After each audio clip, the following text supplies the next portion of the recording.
Hello friends, എല്ലാവർക്കും നമസ്കാരം. നിങ്ങളേവരും കാത്തിരിക്കുന്ന ഗൗതമിന്റെയും നന്ദയുടെയും നാളത്തെ വിശേഷത്തിലേക്ക് എല്ലാ കൂട്ടുകാർക്കും സ്വാഗതം. എല്ലാവർക്കും നല്ലൊരു ദിവസം ആശംസിച്ചുകൊണ്ട് തന്നെ നമുക്ക് നാളത്തെ വിശേഷത്തിലേക്ക് കിടക്കാം. അതിനു മുമ്പായിട്ട് ആരെങ്കിലും നമ്മുടെ ഈ ചാനൽ ആദ്യമായിട്ട് കാണുന്നുണ്ടെങ്കിൽ ഇതുവരെ സബ്സ്ക്രൈബ് ഒന്നും ചെയ്തു വെച്ചിട്ടില്ല എങ്കിൽ തീർച്ചയായിട്ടും ഒന്ന് സബ്സ്ക്രൈബ് ചെയ്ത് വെച്ചുള്ളൂ. അതിനോടൊപ്പം മാക്സിമം നമ്മുടെ വീഡിയോ ഇഷ്ടപ്പെടുകയാണെങ്കിൽ ഒരു ലൈക്ക് അടിച്ചിട്ടേ പോകാവുള്ളേ. അപ്പൊ നമുക്ക് നേരെ നാളത്തെ വിശേഷത്തിലേക്ക് തന്നെ പോകാം.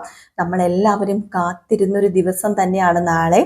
നിർമ്മൽ എല്ലാ സത്യങ്ങളും ഗൗതമിനോട് തുറന്നു പറയുന്ന ആ ഒരു ദിവസം നാളെയാണ് കേട്ടോ. അപ്പൊ നിങ്ങള് പ്രമോയൊക്കെ കണ്ടു കാണും. എല്ലാവരും അന്തം വിട്ടിരിക്കുകയായിരിക്കും അല്ലെ. ഇനിയിപ്പോ എന്തായിരിക്കും മുന്നോട്ടേക്ക് സംഭവിക്കാൻ പോവുക. നമ്മുടെ ജനറൽ പ്രമോയിലാണെങ്കിൽ നമ്മൾ കുറേ സീനുകൾ കണ്ടു. അതിനിടയിൽ നമ്മുടെ നന്ദ ജയിലിലാകുന്നുണ്ട്. കുട്ടിയെ നന്ദയിൽ നിന്നും തട്ടിപ്പറിച്ചുകൊണ്ട് പോകുന്നുണ്ട് ഗൗതം. തൻ്റെ രക്തത്തിൽ പിറന്ന കുട്ടി തൻ്റെ കൂടെയാണ് ജീവിക്കേണ്ടത് എന്നൊക്കെ പറഞ്ഞിട്ടാണ് നമ്മുടെ ഗൗതം ഗൗരിയെ തട്ടിക്കൊണ്ട് പോകുന്നത്. തട്ടിക്കൊണ്ട് പോവുമല്ല, പിടിച്ചു പറിച്ചുകൊണ്ട് പോകുന്നത് തന്നെയാണ് കേട്ടോ. ഏതായാലും അങ്ങനെയുള്ള കുറച്ച് സംഭവ വികാസങ്ങളാട്ടോ നമ്മൾ കാണാൻ പോകുന്നത്. അപ്പൊ ഏതായാലും വിശേഷത്തിലേക്ക് തന്നെ കടക്കാം. അപ്പൊ ഇന്നത്തെ ലാസ്റ്റ് സീൻ എന്ന് പറഞ്ഞിട്ടുണ്ടെങ്കിൽ നമ്മുടെ അരുൺ ആകപ്പാടെ സംഘർഷാവസ്ഥയിലാണ്. അരുണിന്റെ കാര്യം പറഞ്ഞു കഴിഞ്ഞിട്ടുണ്ടെങ്കിൽ കുറച്ച് കഷ്ടം തന്നെയാണ്. അരുണിന്റെ അല്ല, പവിത്രയുടെ കാര്യം പറഞ്ഞാല് പവിത്ര എല്ലാവരെയും വിശ്വസിപ്പിക്കാൻ വേണ്ടി തന്റെ വയറ്റിൽ കുഞ്ഞുണ്ടെന്നും പല പല നുണകൾ പറഞ്ഞത് അത് തനിക്ക് തന്നെ വിനയാവുകയാണെന്ന് പാവം പവിത്ര അറിയുന്നില്ല. പവിത്ര അറിയാതെ തന്നെ നമ്മുടെ പവിത്രയ്ക്ക് കുഴി തോണ്ടിക്കൊണ്ടിരിക്കുന്ന കുറച്ച് സംഭവങ്ങളൊക്കെയാണ് കേട്ടോ. അങ്ങനെ മോഹിനി നിലത്തൊന്നുമല്ല. മോഹിനി പറയുന്നുണ്ട്, എൻ്റെ കുഞ്ഞ് ആൺകുഞ്ഞാണ് നമുക്ക് പിറക്കാൻ പോകുന്നതെന്ന്. അപ്പം ചോദിക്കുന്നുണ്ട് നമ്മുടെ അരുണിന്റെ അച്ഛൻ, അതെങ്ങനെ ജനിക്കുന്നതിന് മുമ്പ് ആൺകുഞ്ഞ് പിറക്കുക എന്നറിയും? നിനക്കെന്താ വല്ല തലയ്ക്ക് വല്ല ഭ്രാന്തും ഉണ്ടോ? ജനിച്ചു കഴിഞ്ഞാലല്ലേ ആണാണോ പെൺകുട്ടിയാണോ എന്ന് അറിയത്തുള്ളൂ. അതും ഇപ്പോഴത്തെ അവസ്ഥയിൽ ആണാണോ പെണ്ണാണോ എന്നൊന്നും ഒരിക്കലും ഒരു ഡോക്ടേഴ്സും പറയില്ല. അതൊക്കെ നമുക്ക് ജനിച്ചു കഴിഞ്ഞാലല്ലേ അറിയത്തുള്ളൂ എന്ന് പറയുമ്പോൾ അങ്ങനെയൊന്നും അല്ല, ഇത് ആൺകുഞ്ഞ് തന്നെയാ. ഞാനേ വ്രതം എടുക്കുന്നുണ്ടായിരുന്നു, അതുപോലെ ഞാൻ പല നേർച്ചയും നടത്തിയിട്ടുണ്ട്. അപ്പൊ ആൺകുഞ്ഞ് തന്നെ ഉണ്ടാകാൻ പോകുന്നത്. ഈ സ്വത്തിനെല്ലാം അവകാശി അരുണിന്റെ കുഞ്ഞായിരിക്കും. അരുണിനും പവിത്രയ്ക്കും ഉണ്ടാകാൻ പോകുന്ന കുഞ്ഞാണ് ഇന്ദീവരൻ തറവാട്ടിലെ ഇനി വരുന്ന അവകാശി. നോക്കിക്കോ, എല്ലാവരും നോക്കിക്കോ. അല്ലെങ്കിലും എന്നെ കുറെ ചവിട്ടി താത്തിയിട്ടുണ്ട് ഇവിടുത്തെ എല്ലാവരും കൂടി ചേർന്ന്. ലക്ഷ്മിയും അതുപോലെ വലിയേടത്തിയും എല്ലാവരും കൂടെ എന്നെ അങ്ങോട്ട് ചവിട്ടി താത്തല്ലായിരുന്നോ? എൻ്റെ മോൻ കെട്ടിയിരിക്കുന്നത് പാവപ്പെട്ട വീട്ടിലെ കുടുംബത്തിൽ നിന്നാണ്, അങ്ങനെയാണ് ഇങ്ങനെയാണെന്നൊക്കെ പറഞ്ഞ് എന്തായിരുന്നു? എൻ്റെ മോനെയും തള്ളിക്കളഞ്ഞേക്കും അല്ലായിരുന്നു. എല്ലാവരും ഗൗതമിനെയും പൊക്കി പിടിച്ചുകൊണ്ട് നടന്നു. എന്നിട്ടിപ്പോ എന്തായി? എൻ്റെ മോൻ വേണ്ടി വന്നില്ലേ ഈ കുടുംബത്തിനൊരു അവകാശിയെ കൊടുക്കാന്. അപ്പൊ ഇതൊക്കെ കേട്ടിട്ട് പവിത്ര വല്ലാതെ വിഷമിച്ച് നിൽക്കുകയാണ് കേട്ടോ. തൻ്റെ വയറ്റിലൊരു കുഞ്ഞുമില്ല, അതിനുവേണ്ടിയാണല്ലോ ഈ മോഹിനി കിടന്ന് പോരെല്ലാം ഉണ്ടാക്കുന്നതെന്ന് ഓർത്തിട്ട് വല്ലാത്തൊരു സങ്കടമാണ്. സത്യങ്ങൾ അറിഞ്ഞാൽ എന്തായിരിക്കും അവസ്ഥ എന്ന് അറിയില്ല. പക്ഷെ സത്യം അറിഞ്ഞിട്ടുണ്ടെങ്കിൽ ഏറ്റവും കൂടുതൽ സന്തോഷിക്കാൻ പോകുന്നത് നമ്മുടെ അരുണാണെന്ന് അറിയത്തുമില്ല. അരുണിനാണെങ്കിലോ ഇതെല്ലാം കേട്ട് കഴിയുമ്പോൾ തൻ്റെ കുഞ്ഞല്ലല്ലോ വയറ്റി കിടക്കുന്നത്. തൻ്റെ കുഞ്ഞല്ലാതെ വേറെ ഏതോ ഒരു കുഞ്ഞിന് ഇന്ദീവരൻ തറവാട് കൊടുക്കുക എന്ന് പറഞ്ഞിട്ടുണ്ടെങ്കിൽ അരുൺ സമ്മതിക്കുമോ? അപ്പൊ അരുണിന് ഇത് പറയാൻ പറ്റത്തില്ലാത്തൊരവസ്ഥയിൽ അരുണും വലിയൊരു സംഘർഷാവസ്ഥയില്, അതുപോലെ തന്നെ നമ്മുടെ പവിത്രയും വലിയൊരു സംഘർഷാവസ്ഥയിൽ തന്നെയാണുള്ളത്. അപ്പൊ ഇതിനിടയിലാണെങ്കിൽ ഗൗരിമോൾക്ക് പനിയും കാര്യങ്ങളൊക്കെ ആയിട്ട് ഇരിക്കുന്നത് കൊണ്ട് ശാന്തിപുരത്തേക്ക് പോകാനായിട്ട് നമ്മുടെ നന്ദയ്ക്ക് പറ്റില്ല. അപ്പൊ കാറ്റൊക്കെ അടിച്ച് പോകണമല്ലോ. അപ്പൊ അതുകൊണ്ട് 2 ദിവസം ഗ്യാപ്പ് ഇട്ടിട്ട് പോകാൻ വേണ്ടി ഇരിക്കുകയാണ്. അപ്പോഴാണ് നമ്മുടെ നിർമ്മൽ വന്നതും. നിർമ്മലാണെങ്കിൽ ഈ കാര്യം ഗൗരിമോളോട് പറയാൻ തുടങ്ങിയതും ഒക്കെ. അപ്പൊ ഇതൊക്കെ ഇങ്ങനെ മനസ്സിലിങ്ങനെ ആലോചിക്കുകയാണ്. നിർമ്മൽ വന്നിങ്ങനെ പറഞ്ഞത് ഗൗരിമോളോട് സത്യങ്ങളൊക്കെ തുറന്നു പറയണം. സ്വന്തം അച്ഛന്റെ വാത്സല്യം കിട്ടാതെ ഒരു കുട്ടി വളരുന്നുണ്ടെങ്കിൽ അതിന് ഉത്തരവാദി തൻ്റെ അമ്മയാണെങ്കിൽ തന്നെ അതൊരു വലിയൊരു മഹാപാവമാണ് എന്നൊക്കെ നിർമ്മൽ പറഞ്ഞത് സത്യാവസ്ഥയാണെന്നൊക്കെ ഇങ്ങനെ നമ്മുടെ നന്ദി ഓർക്കുന്നുണ്ട്. പക്ഷെ ഇല്ല, ഒരിക്കലും ഞാൻ പറയില്ല.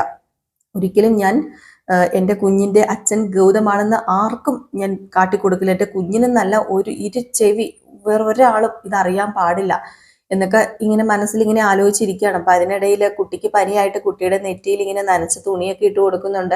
അപ്പോഴും കുട്ടി ഉറക്കത്തിൽ ഇങ്ങനെ പറയുന്നത് വേറൊന്നുമല്ല, പോലീസ് അങ്കിൾ എന്നെ അഡോപ്റ്റ് ചെയ്യാമോ? പോലീസ് അങ്കിളിനെ ഞാൻ അച്ഛൻ്റെ സ്ഥാനത്ത് കാണുന്നത്. ഞാൻ പപ്പയെന്ന് വിളിച്ചോട്ടെ പോലീസ് അങ്കിൾ എന്നൊക്കെ ഇങ്ങനെ ആ കുട്ടി ഇങ്ങനെ ഉറക്കപ്പിച്ചയിൽ ഓരോന്ന് പറയുന്ന ആ ഒരു രംഗങ്ങളൊക്കെ കാണിക്കുന്നുണ്ട്. ഇത് കേൾക്കുമ്പോഴത്തേക്ക് നമ്മുടെ നന്ദയ്ക്ക് ദേഷ്യമാണോ സങ്കടമാണോ? അപ്പൊ ആ ഒരു അവസ്ഥയിലാണുള്ളത്. ഇതേ സമയം നമ്മുടെ പിങ്കിയുടെ പുറകെ നമ്മുടെ നന്ദുമോൻ നടന്ന് അമ്മ പപ്പയോട് പറ എങ്ങനെയെങ്കിലും ഗൗരിമോളെ അഡോപ്റ്റ് ചെയ്യണം. ഒന്ന് അമ്മ പ്ലീസ് അമ്മയ്ക്ക് എന്നോട് സ്നേഹം ഉണ്ടെങ്കിൽ അഡോപ്റ്റ് ചെയ്താൽ എന്താ? എന്നെ നിങ്ങൾ അഡോപ്റ്റ് ചെയ്തല്ലേ, അപ്പൊ പിന്നെ അവളെയും അഡോപ്റ്റ് ചെയ്യത്തില്ലേ? പ്ലീസ് അമ്മ എന്നൊക്കെ പറഞ്ഞിങ്ങനെ പുറകെ നടക്കുകയാണ് കേട്ടോ. ഈ സമയത്ത് നമ്മുടെ അരുന്ധതിക്കാണെങ്കിൽ ഭയങ്കരമായിട്ടും പൊട്ടിത്തെറിക്കലും ദേഷ്യമൊക്കെയാണ്. അങ്ങനെ ലക്ഷ്മിയോട് പറയുന്നുണ്ട്, അവള് വിഷം കുത്തി വെച്ചത് ആ പെങ്കൊച്ചിനെ, അല്ലെങ്കിൽ ആ പെങ്കൊച്ച് ഇങ്ങനെ പറയുകയും ഇപ്പൊ ഈ ഇന്ദിവരം തറവാട് കണ്ടില്ലേ, ഈ ഒരു അവസ്ഥയിലായി തീരുവോ? ഗൗതമാണെങ്കിൽ ഇപ്പൊ ആ കൊച്ചിനെ അഡോപ്റ്റ് ചെയ്യണമെന്ന് പറഞ്ഞുകൊണ്ടാ നിൽക്കുന്നതെന്നാ തോന്നുന്നത്. അവന്റെ പറച്ചിലും അവന്റെ പ്രവൃത്തിയൊക്കെ കണ്ടിട്ടുണ്ടെങ്കിൽ അങ്ങനെ തന്നെ തോന്നും. ഇനിയിപ്പൊ അതിനെ അഡോപ്റ്റ് ചെയ്തുകൊണ്ട് വന്നു കഴിഞ്ഞിട്ടുണ്ടെങ്കിൽ പുറകെ നന്ദയ്ക്കും ഇങ്ങോട്ടേക്ക് വരാലോ. അവളുടെ ഉദ്ദേശങ്ങളെല്ലാം അവൾ നേടിയെടുത്തിട്ടേ ഉള്ളൂ ഇന്നേക്ക് ഇതുവരെ. ഇനി ഈ ഉദ്ദേശവും നേടിയെടുക്കാനാണോ ലക്ഷ്മി പോകുന്നത്? ലക്ഷ്മി പറയുന്നുണ്ട്, ഒരിക്കലും അതിന് ഞാൻ സമ്മതിക്കില്ല, ഒരിക്കലും ഞാൻ അംഗീകരിച്ചു കൊടുക്കില്ല. അവളെ ഈ തറവാട്ടിലേക്ക് എൻ്റെ മകന്റെ ഭാര്യയായിട്ട് ഇനി വരാൻ പാടില്ല. എൻ്റെ മകൻ ഒരേ ഒരു ഭാര്യ ഇപ്പോൾ ഉള്ളൂ, അത് വേറെ ആരുമല്ല, അത് പിങ്കിയാണ്. ഏതായാലും ഇനി അവൾ വിചാരിക്കുന്ന കാര്യങ്ങളൊന്നും നടക്കില്ല. അവൾ എത്രയും പെട്ടെന്ന് ശാന്തിപുരത്തേക്ക് പറഞ്ഞയക്കുക തന്നെയാണ് ചെയ്യേണ്ടതെന്നൊക്കെ പറയുന്നുണ്ട്. അപ്പോഴേക്കും നമ്മുടെ ലക്ഷ്മിയും ചോദിക്കുന്നുണ്ട് കേട്ടോ, അല്ല ആ വന്ന കൗൺസിലർ പറഞ്ഞത് ഈ പറയുന്ന നിർമ്മലിന്റെ കുട്ടിയാണ് ആ കുട്ടി എന്നല്ലേ, ഗൗരിമോൾ എന്നല്ലേ? പക്ഷേ ആ കുട്ടി പറയുന്നത് ആ കുട്ടിയുടെ അച്ഛനെ ഏതാന്ന് അതിന് അറിയത്തില്ലെന്ന്. അപ്പൊ അതെങ്ങനെ നിർമ്മലിന്റെ കുട്ടിയാകും എന്നിങ്ങനെ ലക്ഷ്മി ചോദിക്കുന്നുണ്ട്. അപ്പം ലക്ഷ്മിക്കും ഏകദേശം തോന്നി കേട്ടോ, ആർക്കാണേലും തോന്നൂലോ. സ്വന്തം വീട്ടില് പപ്പയുള്ളപ്പം വേറൊരു പപ്പേനെ തേടി പോകേണ്ട കാര്യമുണ്ടോ? അങ്ങനെ നമ്മുടെ പിങ്കി ആണെങ്കിൽ ആലോചിക്കുന്നുണ്ട്, അരുന്ധതി പറയുന്നതിലും സത്യമുണ്ട്, ഈ പറയുന്ന ലക്ഷ്മി പറയുന്നതിലൊക്കെ സത്യമുണ്ട്. ഇനി എങ്ങനെയെങ്കിലും ഗൗതമിന്റെ മനസ്സ് മാറി നമ്മുടെ ഗൗരിമോളെ അഡോപ്റ്റ് ചെയ്ത് കഴിഞ്ഞിട്ടുണ്ടെങ്കിൽ അവിടെ എങ്ങനെയെങ്കിലും നന്ദ കയറി പറ്റുമെന്നും അവിടെ നമ്മുടെ പിങ്കിയുടെ സ്ഥാനം വെളിയിലാകുമെന്നും ഇങ്ങനെ മനസ്സിൽ ഇങ്ങനെ വിചാരിക്കുകയാണ്. ഒരിക്കലും പാടില്ല, അതിനനുവദിക്കാനും പാടില്ല. അതുകൊണ്ട് തന്നെ നമ്മുടെ പിങ്കി ഇനി പതുക്കെ തിരിയുകയാണ് കേട്ടോ.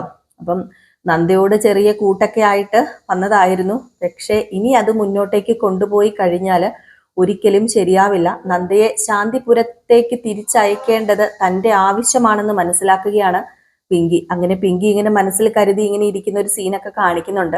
അതിനോടൊപ്പം നമ്മുടെ ഗൗതമിനോട് പറയുന്നുണ്ട് പിങ്കി, എനിക്കൊരു കാര്യം പറയാനുണ്ട്. ഗൗതമിന്റെ മനസ്സിൽ എന്താണെന്ന് എനിക്കറിയില്ല, എന്താണെങ്കിലും ഇനി ഒരു കുഞ്ഞിനെ അഡോപ്റ്റ് ചെയ്യുക എന്ന് പറഞ്ഞു കഴിഞ്ഞാൽ ഞാൻ ഒരിക്കലും അതിന് സമ്മതിക്കില്ല.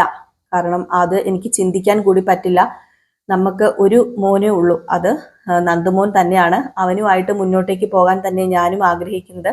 ഇനി ഗൗതമിന്റെ മനസ്സിൽ അങ്ങനെ എന്തെങ്കിലും ഉണ്ടെങ്കിൽ അതിപ്പോൾ തന്നെ അങ്ങ് കളഞ്ഞേരെ എന്നുള്ള രീതിയിൽ നമ്മുടെ പിങ്കി സംസാരിക്കുന്നുണ്ട്. പിങ്കിയോട് ഗൗതം പറയുന്നുണ്ട്, ഒരിക്കലും ഞാൻ അങ്ങനെ അഡോപ്റ്റ് ചെയ്യാനൊന്നും തയ്യാറാവില്ലടോ, താൻ വിചാരിക്കുന്ന പോലെയല്ല. ആ കുട്ടിയോട് എനിക്ക് സഹതാപമുണ്ട്, സ്നേഹമുണ്ട്. ആ കുട്ടിയുടെ അച്ഛൻ ആരാന്ന് കണ്ടുപിടിക്കണമെന്നുമുണ്ട്. പക്ഷേ ആ കുട്ടീനെ അഡോപ്റ്റ് ചെയ്തുകൊണ്ട് ഇങ്ങോട്ടേക്ക് വരിക എന്നത് ഒരിക്കലും പ്രാക്ടിക്കൽ ആകുന്ന ഒരു കാര്യമല്ലെന്ന് എനിക്കറിയാം. പക്ഷെ ആ കുട്ടിയുടെ ആ ഒരു സാഹചര്യമൊക്കെ ഓർത്തിട്ടാണ് എനിക്ക് വിഷമം എന്നൊക്കെ ഇങ്ങനെ പറയുന്നുണ്ട് കേട്ടോ. അപ്പം ഗൗതമിന് താല്പര്യം ഇല്ല, ആ കുട്ടീനെ അഡോപ്റ്റ് ചെയ്യാനായിട്ട് താല്പര്യമൊന്നുമില്ല. പക്ഷെ ആ കുട്ടിയുടെ അച്ഛൻ ആരെ എന്ന് കണ്ടുപിടിച്ചു കൊടുക്കുകയാണെങ്കിൽ, അത് തന്റെ ഡിപ്പാർട്ട്മെന്റ് ഏറ്റെടുക്കുകയാണെങ്കിൽ ചിലപ്പം കണ്ടുപിടിച്ചു കൊടുക്കാൻ കഴിയുമെങ്കിലോ. അപ്പം പിങ്കിയും പറയുന്നുണ്ട്, ആ ഒരു തരത്തിൽ അന്വേഷിച്ചു പോവാണേലോ ഓക്കെ, പക്ഷെ നമുക്ക് ഇന്ദിവരം തറവാട്ടിലേക്ക് കൊണ്ടുവരാൻ ഞാൻ സമ്മതിക്കില്ല. കാരണം അത് ചിലപ്പോൾ എനിക്ക് തോന്നുന്ന കുഴി തന്നെയാണെന്ന് അത് എനിക്ക് നന്നായിട്ട് അറിയാം, അതുകൊണ്ട് തന്നെയാണ് എന്നൊക്കെ ഇങ്ങനെ പറയുന്നുണ്ട്. അപ്പം പിന്നെ പ്രത്യേകിച്ച് പിങ്കി എടുത്ത് പറയുന്നുണ്ട്, ഇനി അത്രയ്ക്ക് നിർബന്ധമാണെങ്കിൽ ഗൗതം ആ കുട്ടിയെ അഡോപ്റ്റ് ചെയ്തോളൂ, എനിക്ക് പ്രശ്നമൊന്നുമില്ല. പക്ഷെ ഞാനും എൻ്റെ കുഞ്ഞും പിന്നെ ഇവിടെ താമസിക്കില്ല എന്നിങ്ങനെ പറയുകയാണ് കേട്ടോ. അപ്പൊ പിങ്കിയുടെ മനസ്സിലിരിപ്പ് അവിടെ മനസ്സിലാകുന്നുണ്ട്. അപ്പൊ പിന്നെ കാണിക്കുന്ന സീൻ എന്ന് പറഞ്ഞു കഴിഞ്ഞിട്ടുണ്ടെങ്കിൽ നമ്മുടെ നിർമ്മലാണെങ്കിൽ നന്നായിട്ട് മദ്യപിച്ചിട്ട് വരികയാണ്. അപ്പൊ നിർമ്മലന് ഇതൊന്നും സഹിക്കുന്നില്ല കേട്ടോ. ആ കുട്ടി ഇങ്ങനെ ആ കുട്ടിയുടെ അച്ഛനെ തേടി നടക്കുകയും ഗൗരിമോളുടെ ആ ഒരു സങ്കടം ഒന്നും സഹിക്കാൻ പറ്റാതെയാണ് രണ്ടും കൽപ്പിച്ച് നമ്മുടെ ഗൗതമിന്റെ അടുത്തേക്ക് വരുന്നത്. അതും മദ്യപിച്ച് തന്നെയാണ് വരുന്നത്. മദ്യപിച്ചാലാണല്ലോ ചിലർക്ക് സത്യങ്ങളൊക്കെ തുറന്നു പറയാൻ പറ്റത്തുള്ളൂ. നമ്മുടെ സച്ചിയെ പോലെ, അവിടെ നമ്മുടെ സച്ചി അങ്ങനെയാണല്ലോ.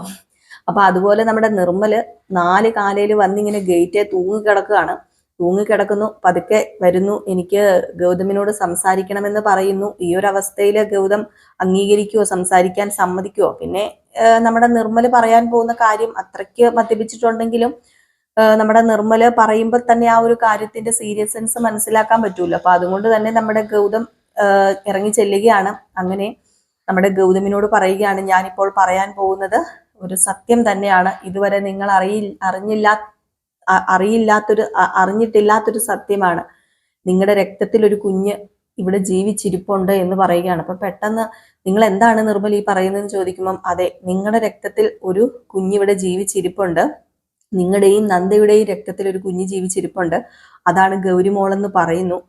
അത് വല്ലാത്തൊരു ഷോക്കായി പോവുകയാണ്. ഏതായാലും നമ്മുടെ നിർമ്മൽ പറയുന്നത് അത്രയും സീരിയസ് ആയിട്ടാണ്, മദ്യപിച്ചിട്ടുണ്ടെങ്കിലും അത്രയും സീരിയസ് ആയിട്ടാണ് പറയുന്നത്, കാര്യമായിട്ടാണ് പറയുന്നത്. അതുകൊണ്ട് ഗൗതമിന് അത് വിശ്വസിക്കുകയും വിശ്വസിക്കാതിരിക്കാൻ പറ്റില്ല. ഗൗതമിന് അത് വിശ്വാസമാവുകയാണ്. കാരണം ഗൗതമിന് അറിയാം തന്റെ കുഞ്ഞ് തന്നെയാണ് അതെന്ന് പറഞ്ഞപ്പോൾ ഗൗതമിന് ഒരു വിശ്വാസം ഉണ്ടല്ലോ നമ്മുടെ നന്ദനെ.